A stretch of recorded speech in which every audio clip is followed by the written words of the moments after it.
What's up, everybody? Bruno Mars is accused of stealing from black folks and more. We're talking about all of this on Black Hollywood Lives this week.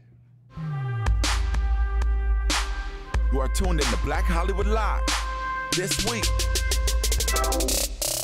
Tonight we gon' pop in the drop top city as our backdrop, cruising by the smoke shop, no cop gunshots, Malibu rooftop, drop 10 shots, cause tomorrow is an afterthought.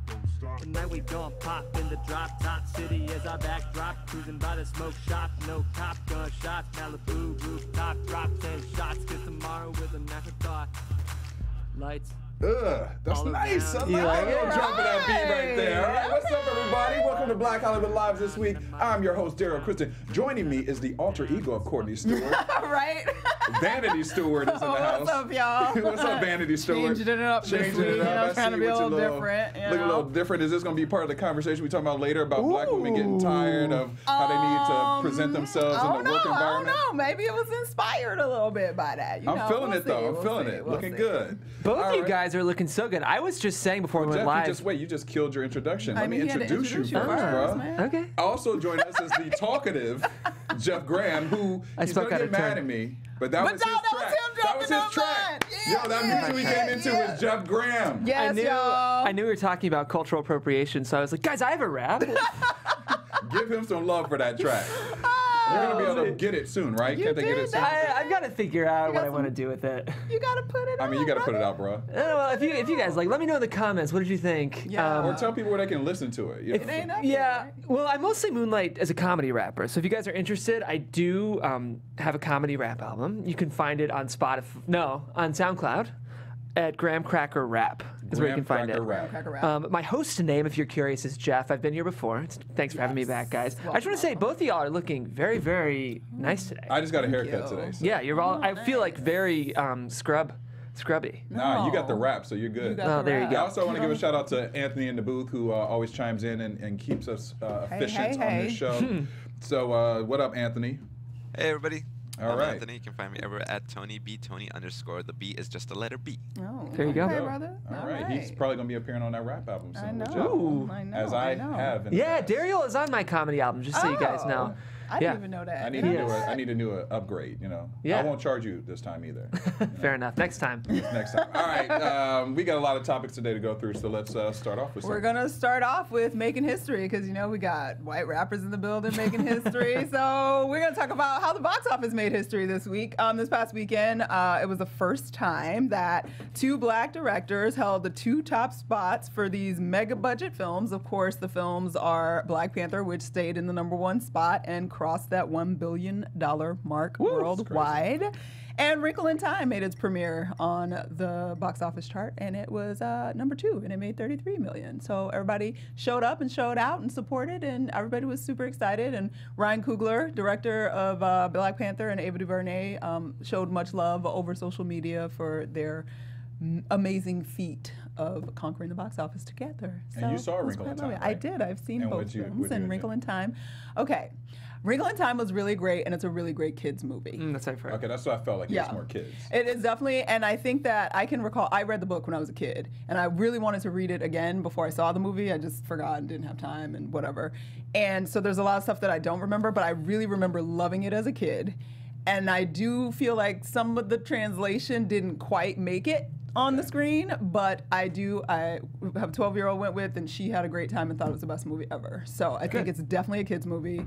And if you don't know the book, you're probably not really going to think it's amazing, and you might not get it, but it's beautiful regardless. Like visually, it's beautiful. How was Oprah? She looked amazing. The hair and makeup like that they did for the Mrs. Witch and Mrs. Who's It, What's It, whatever it is, like they all did some really cool hair, makeup, and costume design. If I'm being all the way real, I was a little uncomfortable with Oprah's performance. Like, it was kind of awkward. It was very stiff, and really? it was not. And we all know Oprah's a great actress. She's a really good actress. Was she supposed to be that? No. Like, even if she would, like, she's supposed to be regal and, you know, Oprah-y. strong and stoic maybe a little, but not, like, it was just awkward and uncomfortable. And Really? Yeah, it just didn't. I don't know. It I've didn't heard work for people me. say it almost feels like Oprah was cast as Oprah. Yes, I feel like she definitely did not transcend her Oprah-ness, Yeah. and that probably made it that much. It was just weird. Welcome to the field. Yeah, it was. We have a wrinkle and it's in time. That's actually really good, Chad. Let me find out. Let me find out you're going to do Oprah impersonations. I'm not going to do that. That's hilarious. But overall, they did a great job, and it's a beautiful movie. You should check it out, especially if you have kids, and it's a great inspirational movie for kids, I think. So I want to see it. I mean, Ava DuVernay's a brilliant filmmaker. Yeah. So I'm going to She's see it just, either way. everything she's touching. She's like Oprah. Everything she's touching Yeah. is just turning to doing gold. wonderful. Yeah. Well, speaking of things turning to gold, we just talked about the Black Panther turning all gold and silver and platinum and all that. Yeah. Well, there's some rumor on the street that we might get a little special spinoff from the Black Panther series, because obviously we were notified basically that Black Panther 2 is coming. It made $1 billion, of course it's coming. And while making Black Panther 1, they had already sort of started thinking about what they would do with Black Panther 2. But then something came up in an interview with Entertainment Weekly from Marvel Studios president Kevin Feige. I don't know how to say your last name, boo, I'm sorry. But It's he Feige. said, Sorry. Feige? Yeah. Okay, thank you. He said, quote, Okoye, I think I'd watch 3 action films, just Okoye. I'm not saying that we're doing that, but I'm saying that we're intrigued by them. So for those of you guys who did not see Black Panther, Okoye is the Dora Milaje lead warrior, played by Denai Guerrera. And so everybody went kind of apeshit on the social media verse about the possibility of having a Dora Milaje / Okoye series of superhero-ness, wonderfulness. Would y'all go see it? Absolutely. I mean, she killed it in that role. I mean, listen, I do the Walking Dead after show, and I already have been a fan of hers for a long time. Yeah. Denai's for a long time, and she delivered. I mean, the entire actresses who played her soldiers too as well, they all delivered. So I would absolutely go see it. Would this be more set in Wakanda? Who knows? Because for me, I think the Jeff's like, I'm only going to see it if it's set in Wakanda. Well, that was to me the best part of Black Panther. I almost felt like we could have spent more time there. That's so funny, because that's what got so much criticism from people who criticized the movie. That was one of the biggest things. Too much Wakanda? Too much Wakanda. Not enough Wakanda for me. Yeah, I mean, it's funny. I actually saw it with Derrial, and I don't know if I'm allowed to say this. It felt a little too Marvel movie for me. Like, I think at the end of the day, I don't love Marvel movies, so that was the reason I didn't necessarily. It's their style, Gotcha. Yeah. If you don't like their style, then you know, I've heard people say that they love the movie, but they just don't like Marvel style movies. Like people don't like Thor because of a certain style of what that brings from Marvel. So For sure. Get it? And to me, the best part of it was like how radically sort of not white it was. Like that was actually the best part for all of us. And that's why the Wakanda stuff was so interesting to me. Right. And so once it kind of got into the action sequences and that stuff, I was like, oh, it's a Marvel movie. It is a Marvel. But yeah, that's why I think I'd actually be more excited about a spinoff, because I'm way more interested in the culture of where the Warriors came from and all of that. I mean, I liked Black Panther. I just think at the end of the day, I'm never gonna love a Marvel movie. Yeah. You know what I mean? Yeah. So, yeah. But I'd see a spinoff. I'm just excited that other races are excited about our black films like we are, even if it's this one, which is a comic book themed movie, which it's fine, but maybe one day that'll translate to other types of movies that African Americans put out that people will love, and things like A Wrinkle in Time are setting the tone for that as well. So, or even Fruitvale Station, or like Moonlight, even a good love black story, you know. Well, and I love big African American ensemble movies, like Think Like a Man. Or those Christmas movies. Those tend to be probably more popular with mainstream, I would think, because they have so many different actors in it. And they're just I love those comedies. The comedies, yeah, for sure. All right. Well, hopefully we'll get to see this. He was trying to be coy about it, but we'll see. All right, so we'll get a little more serious, I guess, today. I actually think it's sort of a celebration. National Geographic, guys, has come forward and basically, okay, I don't know how to feel about this. We'll get to it. But basically they came forward and their editor-in-chief essentially apologized for the racist history of the magazine. And she said, quote, "For decades, our coverage was racist. Let's confront today's shameful use of racism as a political strategy and prove we are better than this."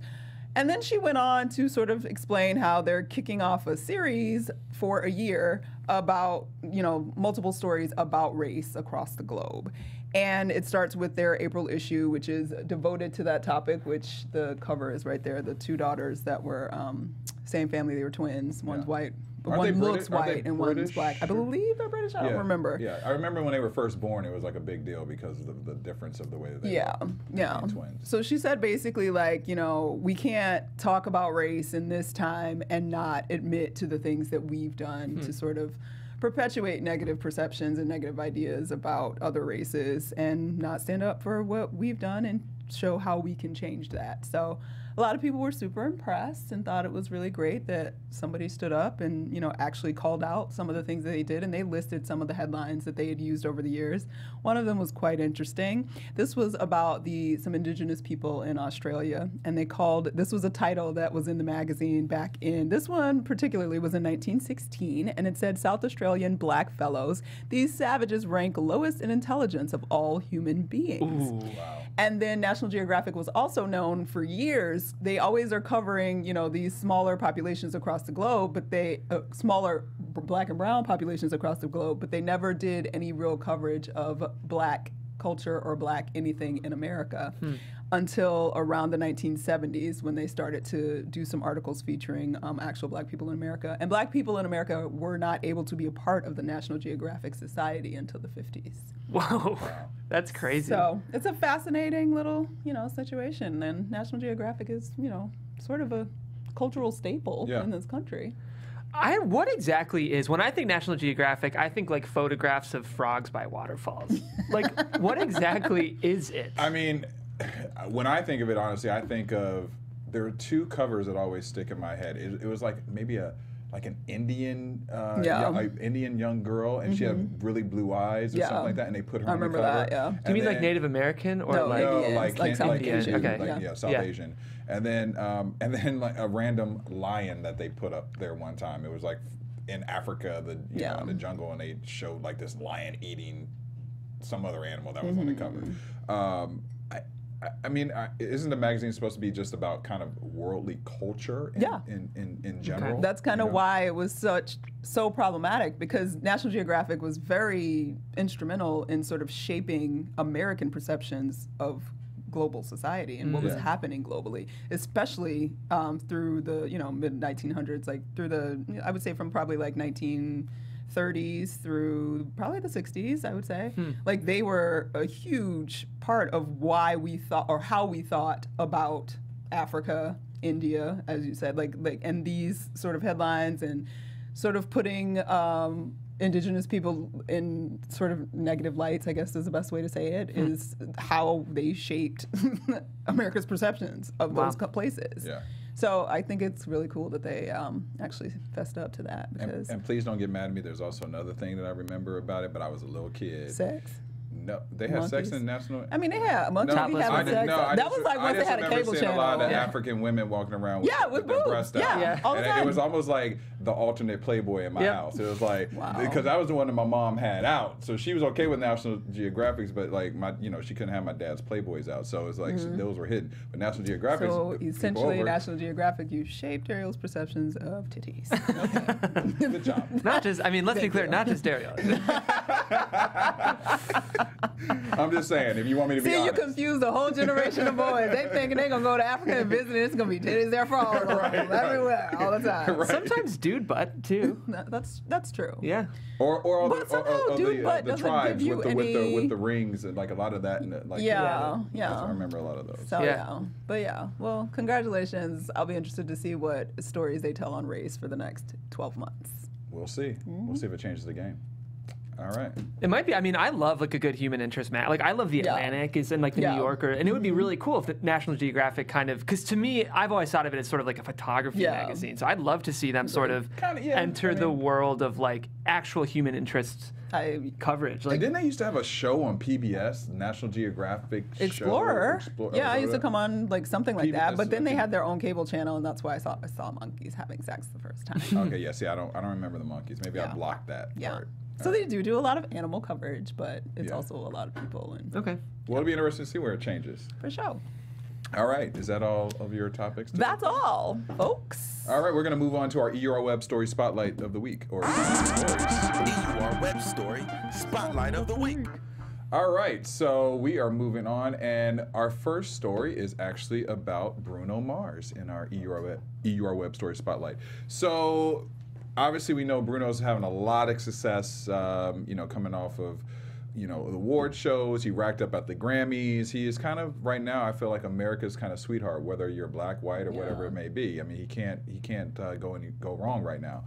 Well, that is not necessarily the case, because black people are giving him a little bit of issues right now, because basically there was an article that was put out, or a conversation that took place about cultural appropriateness, and a activist by the name of Serene Sensei. She actually, you can go to YouTube and Google it, Google it and YouTube it. She was talking about cultural appropriation and talking about certain people using that to their advantage when they're not really black. And Bruno Mars' name is one of the people that heavily got brought up. Yeah. And the fact that she feels that he's a cultural vulture. Because he profits off of black people, and she feels like he doesn't give the props back to black people as much as he should. So, just so if you don't know what cultural appropriation is, according to the Cambridge Dictionary, it's the act of taking on or using things from a culture that is not your own, especially without showing that you understand or respect that culture. Now, we know Bruno Mars is not African American. He's actually, his mother's Filipino and his dad is Puerto Rican and Jewish. I believe that he does have a biracial son by a black woman. I'm pretty sure. I didn't even know that. I think that is the truth. It's an interesting topic because, yes, Bruno Mars is not black, but Bruno Mars obviously is very popular in pop culture and black music culture. Do you think that he is using it to his advantage without giving the props back to black people? I'll save my statement, in my opinion, to the end, but what do you think, Jeff? So I've always had this theory about Bruno Mars. Anthony, can you find a close-up photo of his face? I have a theory that he's not actually a person. I have this theory that he's a robot engineered by the music industry. Oh my God. And I'm mostly kidding, but hear me out. Does he look a little bit like a wax figure? Always. Always. Yeah. And I really think music executives chose a person who looks like every race. So, because he doesn't, that way anyone can identify with him. And have you ever noticed he's so media trained? Has he ever said anything controversial? Or even said anything interesting? The only controversial thing that happened is when they found the cocaine on him, I think, in the airport. See, I didn't even remember that. Yeah. He had a drug on him. Just go watch him in an interview and look for a moment where he shows that he's alive. All of his answers are yeah, we had a great time making the album and things went well. He's so programmed. Even the way he's so good live. Yeah. He's too good live. I think he might not even be a person. And even his music is engineered to pick the best components. He creates the most, and I love Bruno Mars, but his music is so designed to be catchy pop. Yeah. I just feel like I know he's obviously not a robot, but everything about him is manufactured and designed to be popular. So that's why he's getting pushback right now, is because he's always been pulling from so many influences to create the most appealing and mainstream version of a person that he can. That's deep. I mean, I could understand where you're coming from a little bit. As far as how not that they picked him in a robot formation, but I mean, it could be some truth to the way that they have promoted him, and his look is it transcends across different things. But I don't know. I mean, he had to have the talent at the beginning. Oh, for sure, he's very talented. He's talented. But who knows if he's real? Well, yeah, I mean, come on. I'm just kidding, but it does feel like the music industry chose a vessel of a person that would appeal to both my mom and I just feel like he is I'm so not surprised that the industry backed him as their new golden child, as their new MJ, you know? And he is very, very talented, if he's real, but... If he's real.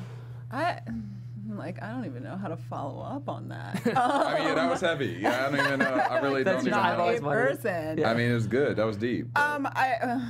Okay.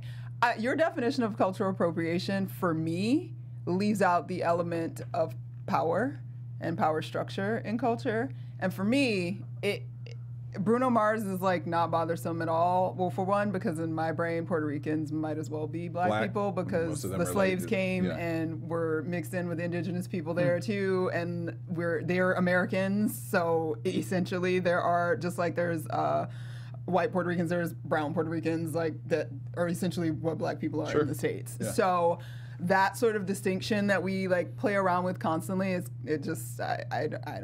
I don't feel like it applies in this situation. And I know like drawing those lines are so impossible in most cases, well, in a lot of cases, not in most cases, that I think that's just kind of absurd. I don't feel like, I was trying to think, like when you were saying like in his interviews and stuff like that, how he's very robotic, the only times I can remember him speaking about anything is him saying this homage to whatever artist, or like I used to love the Prince and OJ's Michael or Jackson, whoever, and that's whatever. So for me, when you start talking about cultural appropriation, the issue is more about people, number one, that don't give reverence to who they are taking from, and also they are in a position of power that they are then exalted in a way that an artist doing that would not be. So Michael Jackson was still exalted in what he did, and we appreciated that and all of that. So like I don't feel like Bruno Mars is playing in that space, if that makes any sense. Like the best example I can give is like the reason everybody, all the black girls, is mad at Kim Kardashian is because she could wear cornrows and everybody thinks it's like a new fashion statement, and we can get fired from jobs for wearing that. Wow. I mean, So, and she also pretends like she'll rename it as something else that it's never been. It's always been cornrows. They decided they were boxer braids, and suddenly it's like a new thing, and it's exalted as beautiful and amazing and wonderful.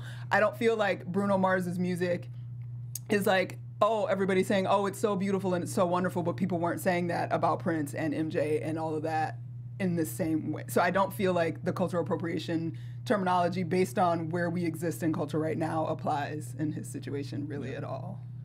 I don't think it applies to him personally, just because to me he always gives back and gives the props back to the artist that he is similar to, or who he emulates their sound, like a Prince and a Michael Jackson and that old soulful thing. To me, he's never acted like, hey, I'm black. Right. You know, I'm just, to me, he just has an appreciation for the music, and that influenced him. Yeah. Just like many artists, you know. And at the end of the day, I mean, for the whole cultural appropriation, if we're going to be mad at him, I mean, we need to be mad at his producers. I mean, yeah, Mark Ronson is a producer, a white producer, a British producer, but he has many black producers as well. So if you're gonna, you know, they have put him in the lab as well and created who he is.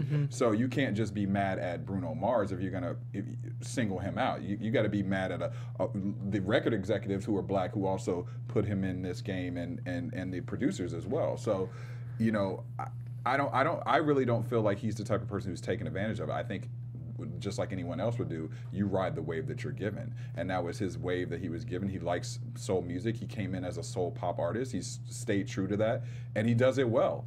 And I think that sometimes we get caught up in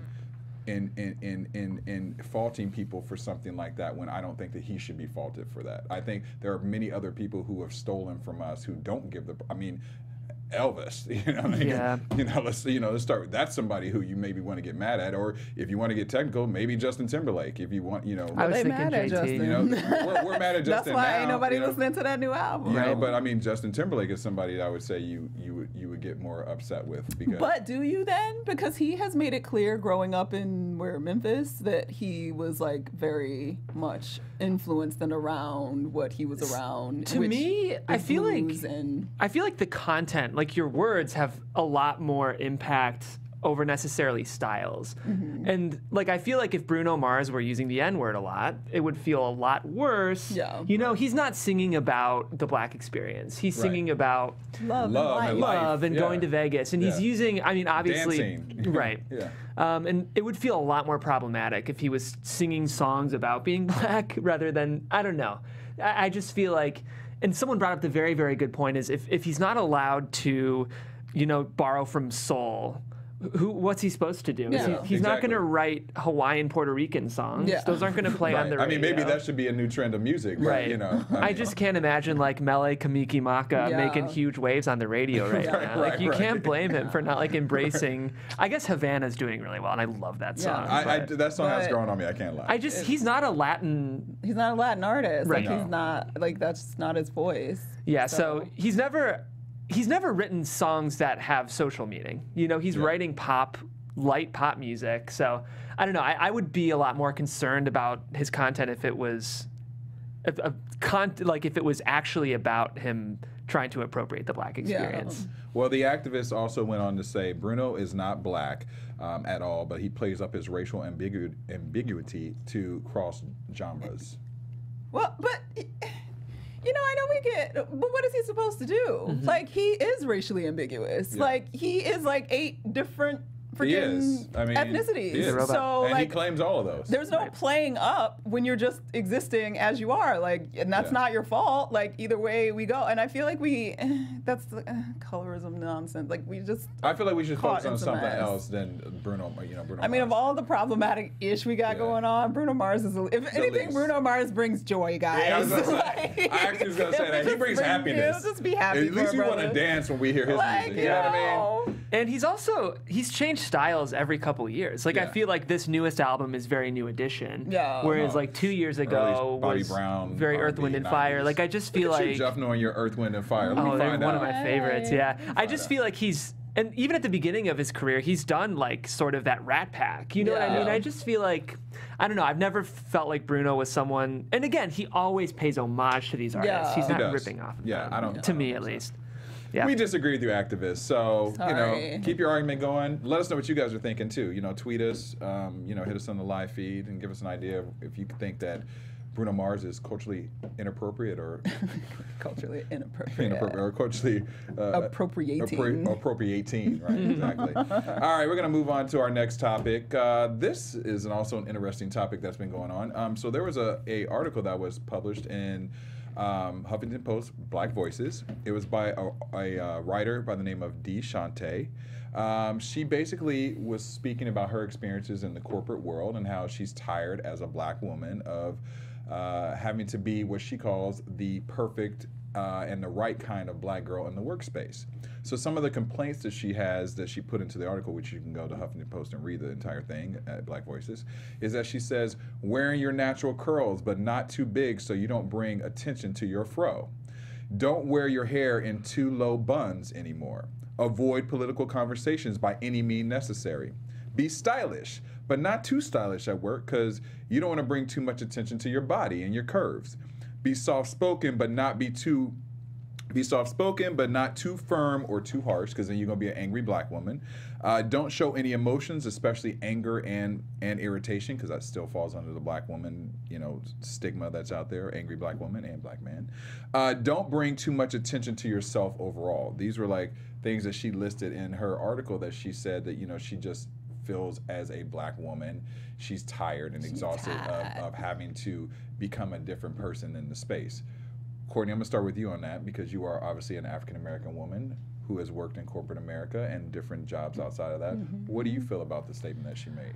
I mean, it's kind of funny because when she said she was tired, I just kind of laughed because I was like, do I get tired with code switching? Because I mean, it still happens. I feel like we're in a place where it's getting better. Like when I was rocking a big old fro in a law firm 10 years ago? Yeah. I felt differently than I do like a natural. now. You just have because I was natural quite a while ago before it became like super acceptable again. Right. You set the tone. I get it. No. Courtney is such a trendsetter. She's a trendsetter. Yeah, I try, guys.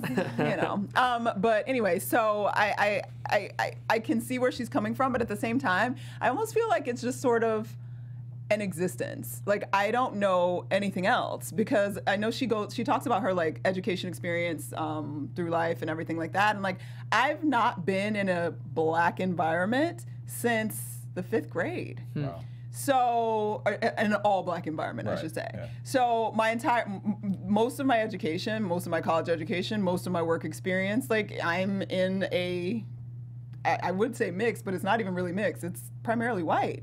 So, it sort of feels like that it's just a skin that exists, and I don't, get tired. I laugh actually mostly. I feel like at any point there was like grand tension with it was probably in high school when I was like first really forced to kind of deal with it. And in that regard, it was mostly irritating. But I'm aware that I roll back so as to not intimidate people and not be too strong black womanish because as soon as there's a little bit of sternness in my voice, people are acting like they scared. And it's like, come on now. We just, like, when I know that's not the same situation for my other colleagues and friends and whatnot. I am aware. I mean, I shift my hair, obviously. I had to do it just the other day, actually. I was meeting a real estate person about something. It wasn't an entertainment situation. And I was kind of like, actually thought when I was getting dressed, like, should I have my fro out? You know what? I'm going to just twist it down and put it in a bun in the back, just in case they, you know, can be a little like, we don't know if we want to work with her because she's a little, and we're in LA. Yeah. So, I mean, I get it. And I don't know if it's sad. I don't know. I just know that it is.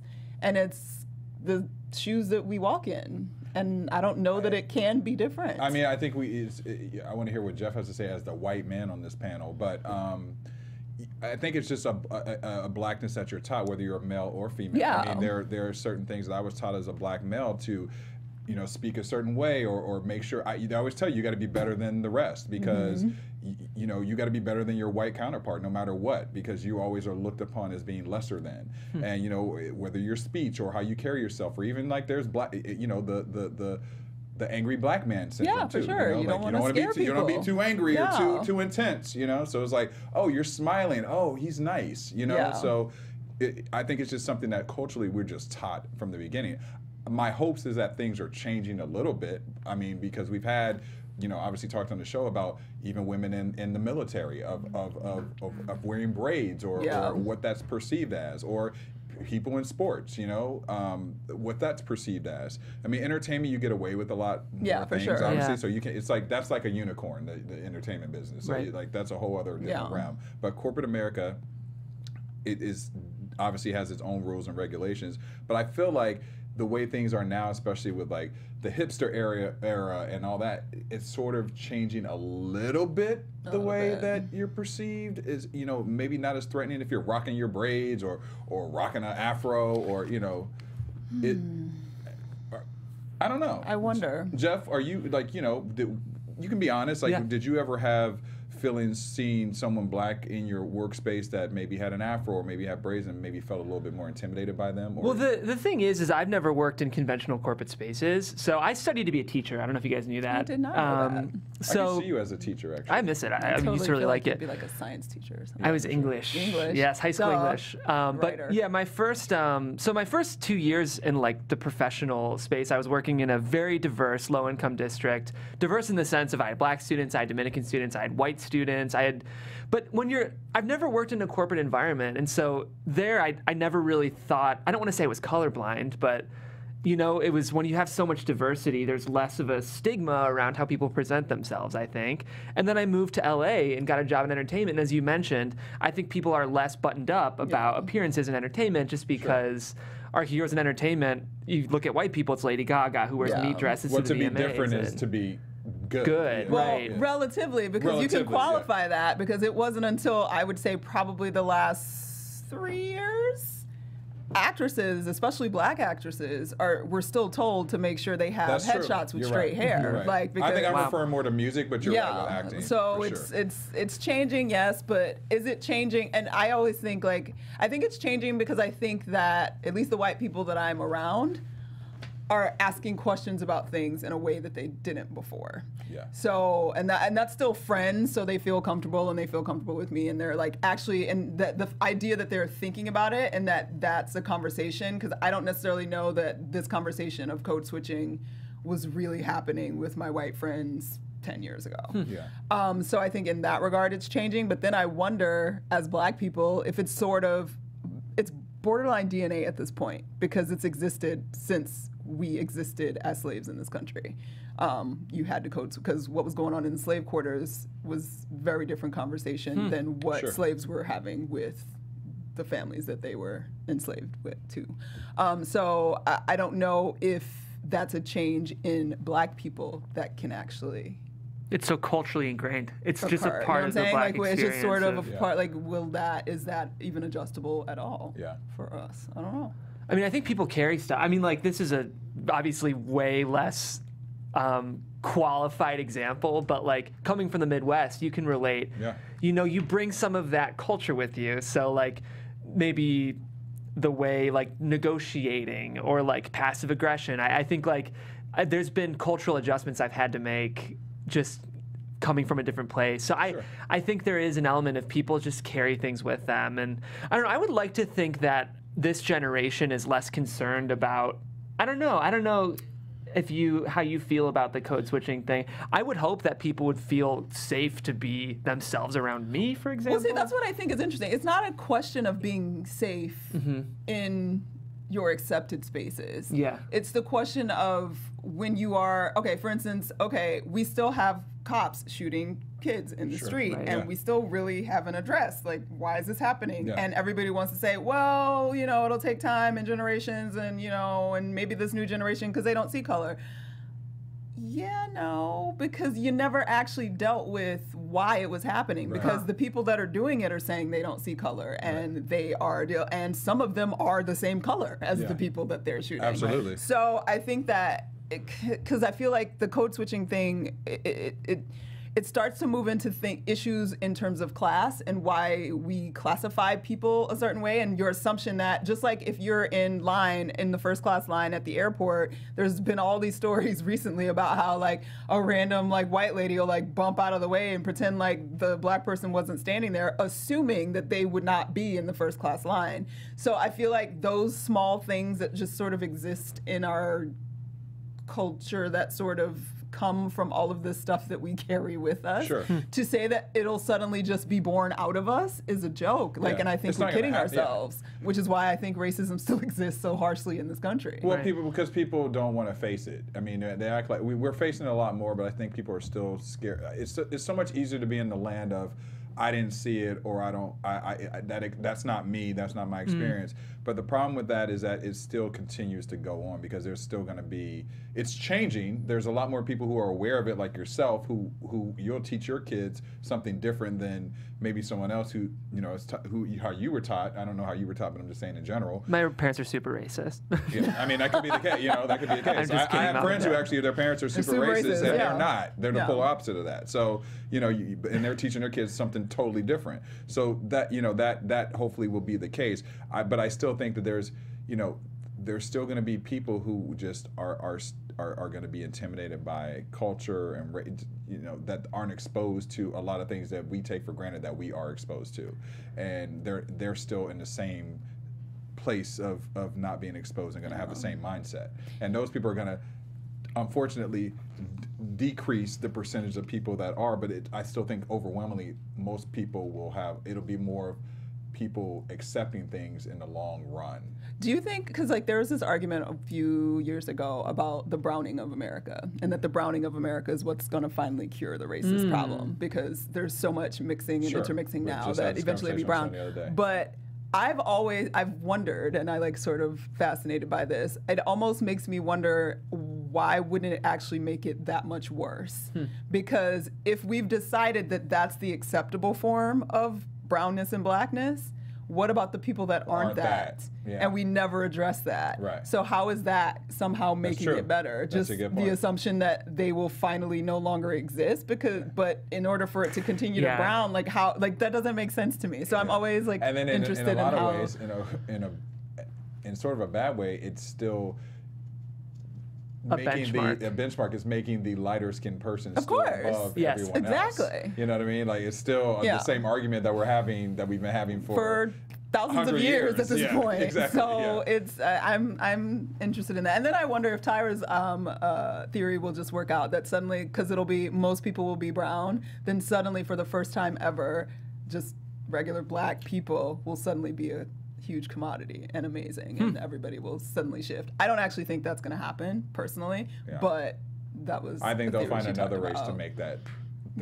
I feel like it'll still be like white people, because white people will still be, you know, just as few as the black people, well, and then the brown people will be in the middle. Here's a potentially, like, hopefully I'm not entering risky territory, but hopefully you are. I know. That's what we want. So I feel like when I go to work, I'm putting on a performance a little bit. Everybody does, Yeah. Okay. Yeah, I mean, like, I'm never gonna say I'm code switching, but like the other day, like my hair's like gelled right now, but like if I don't gel it, it's kind of wild and curly, and I was like, I didn't gel it the other day, and I was like, are you Jewish? I'm an 8th, yeah. Okay. But like, I don't really identify with that necessarily. Okay.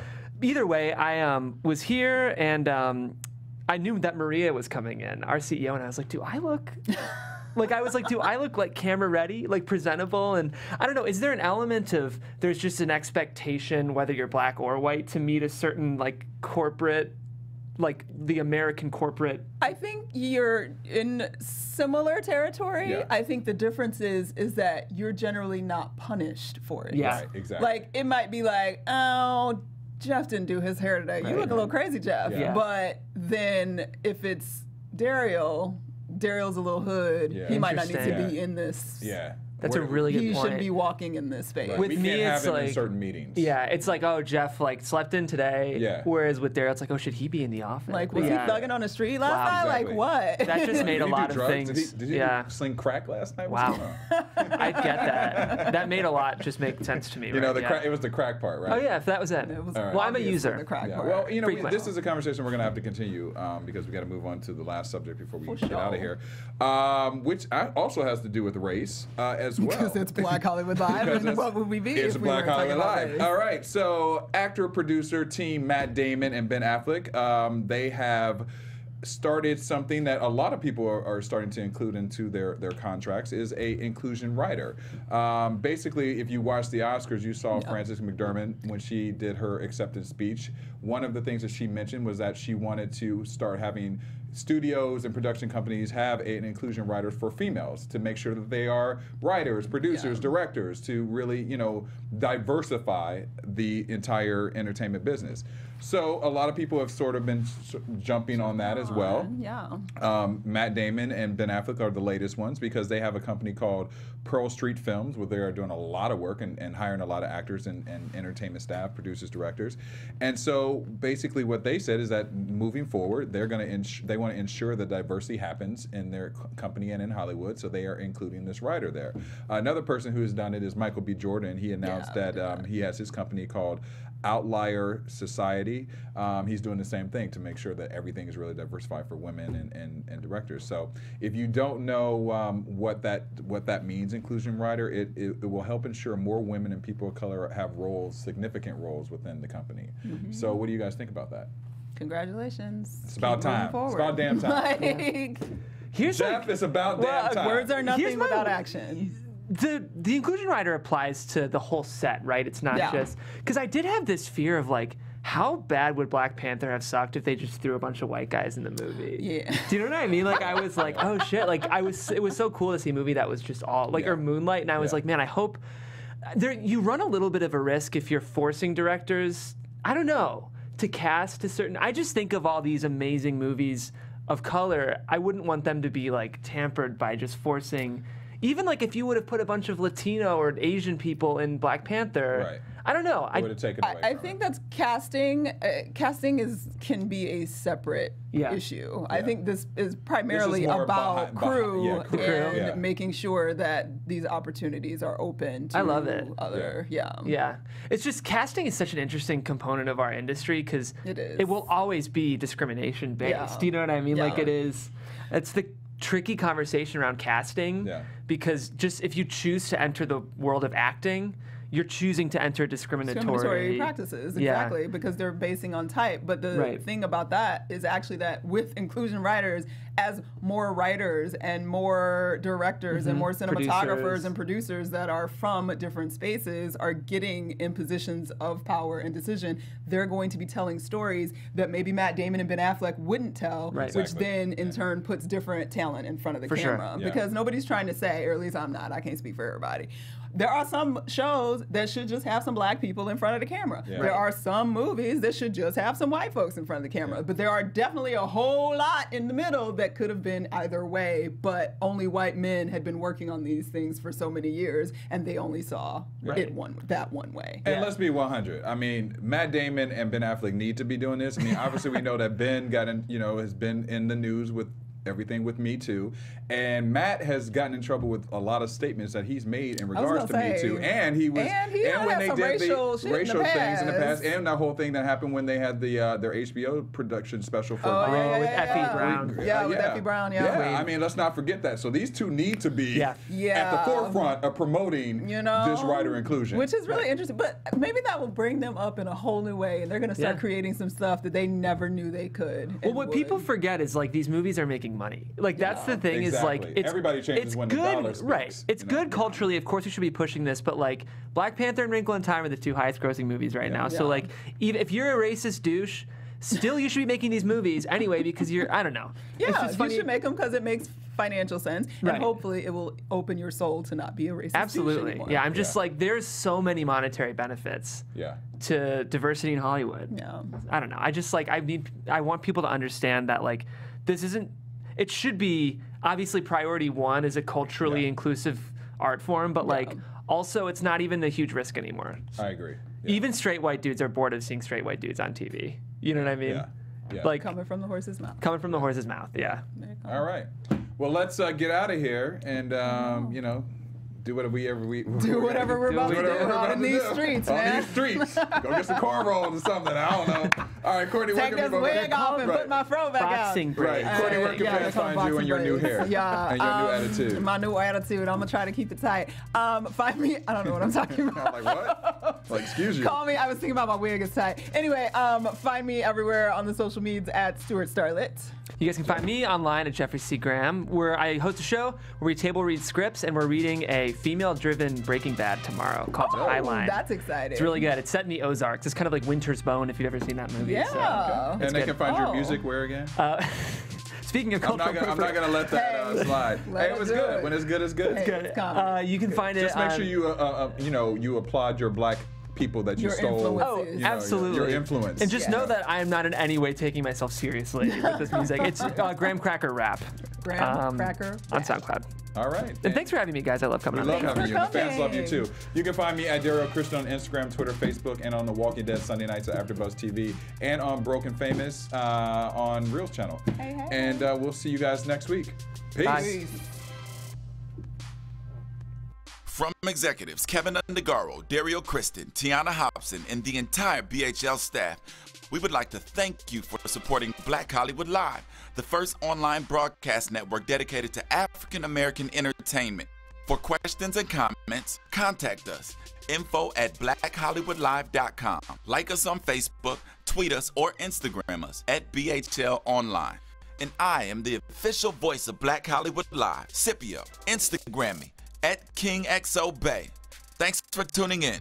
Is it King X Obey? The views expressed here are those of the host and do not necessarily reflect the views of BHL or its owners or principals.